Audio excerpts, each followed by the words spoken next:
তুরস্কে তৈরি হওয়া এই রণতরীটি পৃথিবীর সর্বপ্রথম ড্রোনবাহী রণতরী। সম্পূর্ণ নিজস্ব প্রযুক্তিতে তৈরি রণতরীটি সাজোয়া যান বহনেও সক্ষম।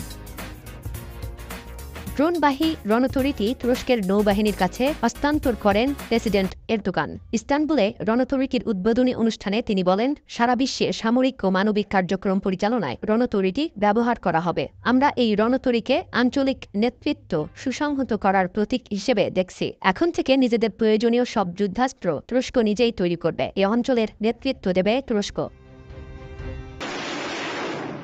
এরদোগানের নেতৃত্বে তুরস্ক একদিকে যেমন ড্রোন তৈরিতে বিশ্বকে তাক লাগিয়ে দিচ্ছে, অন্যদিকে এবার ড্রোনবাহী যুদ্ধ জাহাজ তৈরি করে চমক দেখালো। উভচর রণতরীটির নাম টিসিজি আনাদোলু। এটি ছোট রানওয়ে থেকে উড্ডয়নে সক্ষম হেলিকপ্টার ও যুদ্ধবিমান বহন করতে পারবে। রণতরীটির দৈর্ঘ্য 232 মিটার এবং প্রস্থ 32 মিটার। এটি বিভিন্ন ধরনের যুদ্ধযান সহ 1400 সেনা বহন করতে পারবে।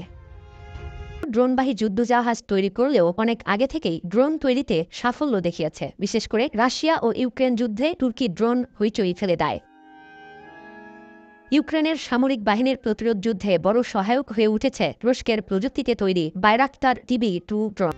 রয়টার্স বলছে, স্প্যানিশ বিমান বাহিনী রণতরী জুয়ান কার্লোস আইয়ের নকশার উপর ভিত্তি করে সেদেপ শিপওয়ার্ড এটি তৈরি করেছে।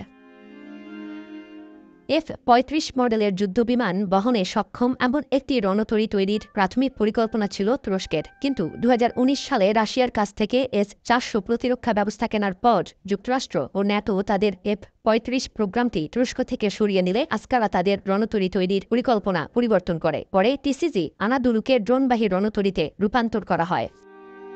বাইরাক্তার TB2 ড্রোন জীবন দানকারী। ড্রোনটি ভ্রাম্যমাণ এয়ার ডিফেন্স সিস্টেমকে ফাঁকি দিয়ে রুশ সেনাদের উপর হামলা চালিয়ে সমরাস্ত্র বিশেষজ্ঞদেরও প্রশংসা কুড়িয়েছে।